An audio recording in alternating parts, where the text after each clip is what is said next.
ध्येयं सदा परिभवग्नमभीष्टदोहम् तीर्थास्पदं शिवविरिञ्चिनुतं शरण्यं भृत्यार्तिहं प्रणतपालभवाब्धिपोतं वन्दे महापुरुषते चरणारविन्दम्। भगवान की बड़ी भारी कृपा है। उत्तम देश, उत्तम काल, उत्तम जाति, उत्तम धर्म में जन्म हुआ है,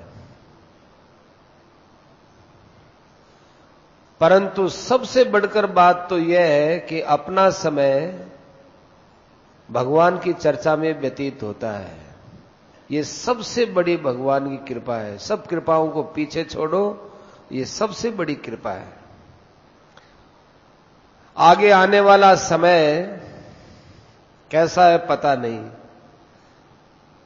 यदि सत्संग आदि कार्यों में लगे तो भगवान की दया समझना, और बुरे कार्यों में समय लगे तो अपने स्वभाव का दोष समझना। ऐसा नहीं कि सत्संग में तो भगवान की दया है और बुरे कामों में ये भी कोई भगवान की कोई दया ही होगी, भगवान ही लगा रहे होंगे। ऐसा नहीं, अपने स्वभाव का दोष समझना। दोनों बातें अलग अलग हैं, दोनों ही बातें प्रारब्ध पर नहीं है। अपने द्वारा कोई खराब कर्म हो, खराब क्रिया हो, तो उसे अपने स्वभाव का दोष समझना चाहिए, और अपने द्वारा बढ़िया क्रिया हो तो उसे भगवान की कृपा समझनी चाहिए। भगवान की कृपा का फल परम कल्याणकारक ही होता है, और अपने स्वभाव की क्रिया का फल दुख रूप होता है। पर यदि आप भगवान की तरफ चलेंगे तो भगवान की कृपा से आपके स्वभाव का जो क्रिया का फल है, दुख, वो माफ हो जाता है। ये सिद्धांत हृदय में रखना चाहिए। अपने द्वारा यज्ञ, दान, तप, तीर्थ, व्रत, सेवा, उपकार, भगवान का भजन, सत्संग, स्वाध्याय हो तो भगवान की कृपा समझो। ये भगवान की कृपा से हुआ है। भगवान ही हमें बुरे कर्मों से हटाकर अच्छे कर्म में लगाते हैं। झूठ, कपट, चोरी, डकैती, बेईमानी आदि कोई भी बुरा काम हो तो उसे अपने स्वभाव का दोष समझना चाहिए। और एक रहस्य की बात है, कितना ही कोई कुसंग क्यों न मिल जाए, महात्माओं पर कुसंग का असर नहीं पड़ता है। यदि कुसंग का प्रभाव हमारे पर पड़ता हो तो फिर महात्माओं पर भी पड़ना चाहिए। महात्माओं पर कुसंग का प्रभाव नहीं पड़ता तो इसका अर्थ यह है कि उन्होंने अपने स्वभाव को अच्छा बना लिया, हमने स्वभाव को अच्छा नहीं बनाया। तो हमारे स्वभाव में जो दोष है वो दूसरे दोष को खींचता है, पकड़ता है। दूसरे आदमी के माथे चाहे मंड दो कि कुसंगी का साथ हो गया, इसलिए मेरे में खराबी आ गई, इसलिए मेरे से दोष घटित हो गया, पर वह खराबी आपने स्वीकार की है तभी आई है, बलपूर्वक थोड़ी आई है। अतः कुसंग का त्याग तो करो, उसके पास ही मत जाओ, कुसंग का नाम ही मत लो। परंतु कुसंग बलपूर्वक हमको खराब कर देता है, ये बात नहीं है। सत्संग से लाभ होता है। अपने लोगों को सत्संग करना चाहिए। सत्संग भगवान की दया से मिलता है। सत्संग से जो लाभ होता है वो भी भगवान की दया से होता है। सत्संग ईश्वर की कृपा है, जो परम लाभ पहुंचाती है, उसकी कोई सीमा नहीं है। ये तो लाभ उठाने पर है। पक्षी आकाश में कितना ही दौड़ लो, जितनी उसके पांखों में शक्ति है, दौड़ते चले जाओ, आकाश का कोई अंत नहीं। ऐसे ही मछली सागर में कितनी दूर जाओ, कोई अंत नहीं। ऐसे भगवान की दया की क्या सीमा है। हम लोग जो भगवान की दया समझते हैं वो तो बहुत सीमित समझ रहे हैं। हमको तो ज्यादा से ज्यादा, अधिक से अधिक भगवान की दया समझनी चाहिए। हर एक लीला में, हर एक बात में, हर एक समय में, हर एक परिस्थिति में, जीने में, मरने में, बीमारी में, और हर किसी परिस्थिति में केवल भगवान की दया को देख करके मुग्ध हो जाए तो उसको भगवत प्राप्ति में देरी नहीं है। और हम तो कहते हैं कि ऐसा मुग्ध हो कि वो भगवान की दया में बेहोश हो जाए तो भगवान आकर उसको चेत कराएंगे, अरे भैया मेरी दया में इतने मुग्ध हो गए, लो उठो हम तुमको चेत कराते हैं। जब तक भगवान के साक्षात दर्शन नहीं हो तब तक हमने भगवान की दया समझी नहीं है। भगवान की दया में कमी नहीं है, हमने समझी नहीं है। भगवान की दया अपरिमित है, उसका रहस्य समझना चाहिए। दया का तो कोई अंत नहीं है, दया के रहस्य का भी अंत नहीं है। परंतु सागर का जल यदि एक छोटी सी शीशी में लाया जाता है तो कहते हैं कि ये सागर का जल है, तो वो तत्व समझ में आता है। ऐसे भगवान की दया का तत्व भी समझ में आ जाए तो भगवत प्राप्ति हो जाए। जिधर अपनी दृष्टि जाए चारों तरफ दया ही दया है, दया का ही सागर भरा हुआ है। सागर में ऊपर नीचे जैसे पानी पानी, ऐसे दया ही दया है, दया ही दया है। हम तो और बात कहते हैं कि सागर का किनारा तो है, यहां तो कोई किनारा ही नहीं है। भगवान की दया को देख देख कर मनुष्य हंसता रहे, हंसते हंसते हंसते हंसते हंसते हंसते ही मर जाए तो कितने आनंद की बात है। अरे अब जीवन में रखा ही क्या है, अब जी के करोगे भी क्या। भगवान की दया समझ ली, दया समझते समझते हंसते हंसते मर जाओ, ऐसी बढ़कर मौत आएगी क्या। दया के सागर में डूब जाए, पर संसार के सागर में नहीं डूबना है। दया के सागर में अपने को डुबो कर ही रखो। भगवान ने सूर्य के द्वारा प्रकाश, बादलों के द्वारा जल और पर्याप्त हवा जीवन चलाने के लिए दिया है। कितनी दया है। क्या हवा के बिना हमारा शरीर रह सकता है। और कोई मूल्य नहीं मांगा भगवान ने, कोई टैक्स नहीं लगाया। प्रकाश है, जल है, हवा है, लाखों रुपए खर्च करने पर भी प्राप्त नहीं हो सकते। भगवान ने मुफ्त दिया है। कितनी दया है। इससे भी बढ़कर दया है कि भगवान ने हम लोगों को स्त्री, पुत्र, धन, मकान, शरीर में बल, बुद्धि में ज्ञान आदि दिया है। ये सब सामग्री परमात्मा की प्राप्ति के लिए दी है। ये केवल अपने भोग इसमें इस्तेमाल करने के लिए नहीं दी है।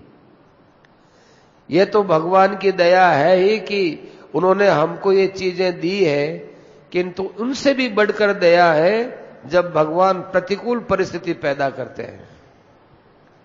जब प्रतिकूल परिस्थिति पैदा करते हैं और हमें दुख और क्लेश देते हैं, अर्थात भगवान हमसे ये चीज लेते हैं, जैसे स्त्री मर गई, पुत्र मर गया, धन चला गया, बीमारी हो गई, ये भगवान की अतिशय कृपा है, अतिशय कृपा। सुख के माथे सिल पड़े जो नाम हृदय से जाए, बलिहारी वा दुख की जो पल पल नाम रटाए। जिस सुख के मिलने पर भगवान को भूल जाए, उस सुख के माथे पर पत्थर पड़े। दुख की बलिहारी है जो क्षण क्षण में भगवान की याद कराए। संसार में भगवान दुख में याद आते हैं। किसी भक्त ने ठीक कहा है, दुख में सुमिरन सब करे, सुख में करे न कोई। जो सुख में सुमिरन करे तो दुख काहे को हो। दुख में सभी भगवान को याद करते हैं, पर सुख में कोई नहीं करता। सुख में भजन करे तो दुख होता ही नहीं है। अच्छा तो दुख ही है जो भगवान का सुमिरन कराता है बेचारा। इसी प्रकार हमारे शरीर में ज्वर हो गया, बुखार आ गया, कोई बीमारी आ गई, उस समय में भगवान याद आते हैं, तो वो बीमारी कितनी लाभ की बात है। और डॉक्टर वैद्य कह दें कि साहब अब तो आपका शरीर थोड़े ही दिनों का है, अब आपको जो करना है सो कर लीजिए। उस समय घबराने की बजाय विशेष भगवान का स्मरण करना चाहिए। परिवार वालों को भी मोह छोड़ करके, उनको शोक मोह छोड़ करके भगवान के भजन की बात कहनी चाहिए। संसार की कोई भी विपत्ति आए तो भगवान की विशेष दया समझनी चाहिए, क्योंकि बीमारी होती है वो पाप का फल है। तो एक तो वो बीमारी के रूप में पाप कटता है, तो पाप कटने से हम पवित्र होते हैं। और दूसरा उस समय विशेष संसार से निराश होकर भगवान को नाम लेते हैं, वो संसार से निराश होकर लिया हुआ नाम बहुत कीमती होता है। ये सब भगवान शुद्ध बनाने के लिए बीमारी देते हैं। भीष्म जी ने भगवान से प्रार्थना की कि हमने जितने पाप किए हैं वो सब आ जाए, ये जितने बाण हमारे लगे हैं ना, ये सब हमारे पाप के फल से है, सब पापों का फल भुगतान हो जाए तो अच्छी बात है, फिर आगे हमारा जन्म नहीं होगा। हे भगवान, आपने तो मुझे इतने बाणों की सैया पर सुला करके पाप रहित बना दिया, शुद्ध बना दिया। तो भीष्म पिता मैंने सरसैया पर पड़े रहकर जितना भगवान का स्मरण किया उतना पहले नहीं किया था। पहले यदि भगवत स्मरण में ही लगे रहते तो वो युद्ध में ही क्यों आते। मैं यह नहीं चाहता हूं कि दुख भोगने के लिए बार बार जन्म लेना पड़े। एक और आनंद की बात है, अपने को बीमारी हो गई, बुखार आ गया, कोई भयंकर बीमारी हो गई, इसको आप तपस्या समझ लो। क्या हाँ, ये तो तपस्या करने का मौका आ गया।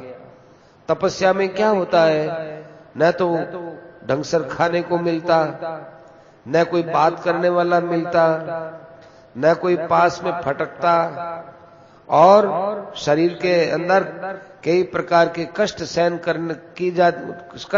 किया जाता है।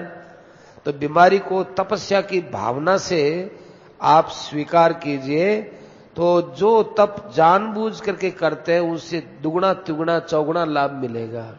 ये तपस्या का लाभ आपको और हो जाएगा।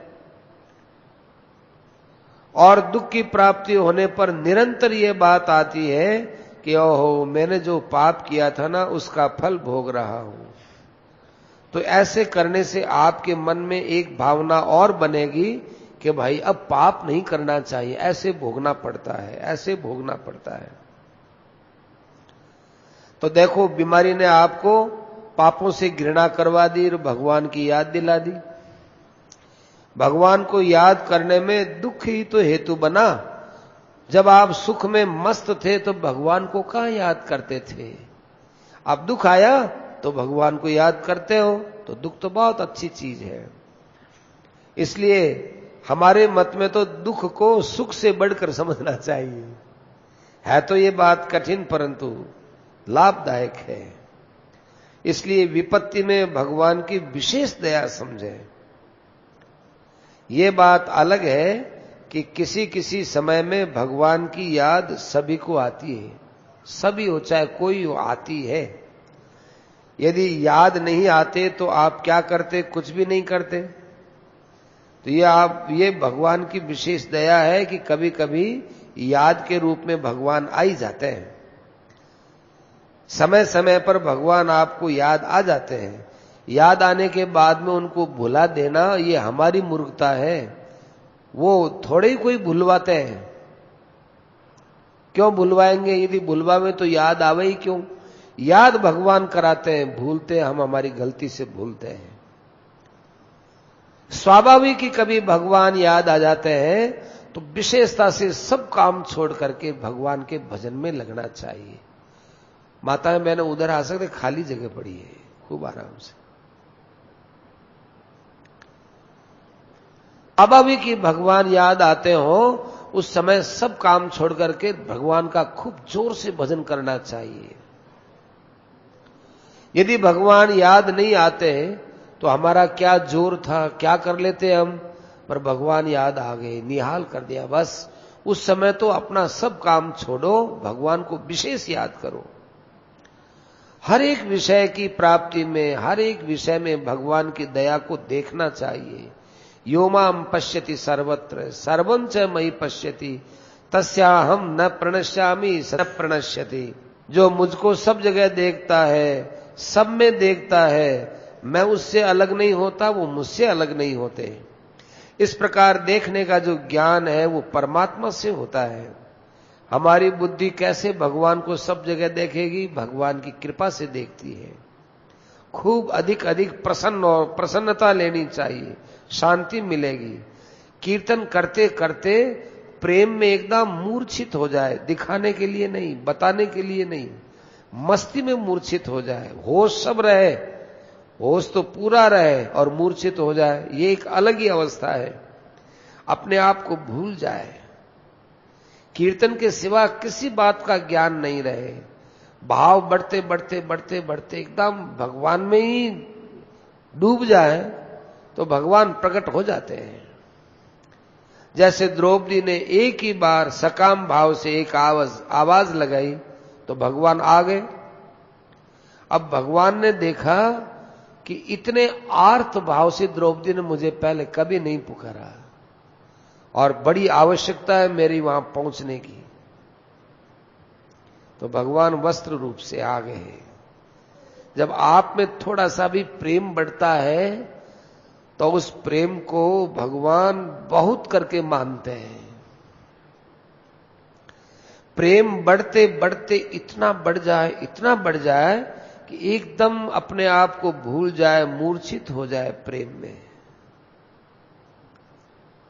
पागल हो जाए। वो पागलपन सैकड़ों बुद्धिमानियों से अच्छा है। सत्संग की शास्त्रों में मुक्ति से बढ़कर महिमा बताई है। अपने भाग्य के भरोसे बैठ जाओ कि भाग्य में लिखा होगा तो सत्संग कर लेंगे, तो बैठे रहो। ये चीजें भाग्य से नहीं मिलती हैं, भगवान की कृपा से मिलती है, प्रेम से मिलती है। प्रेम और श्रद्धा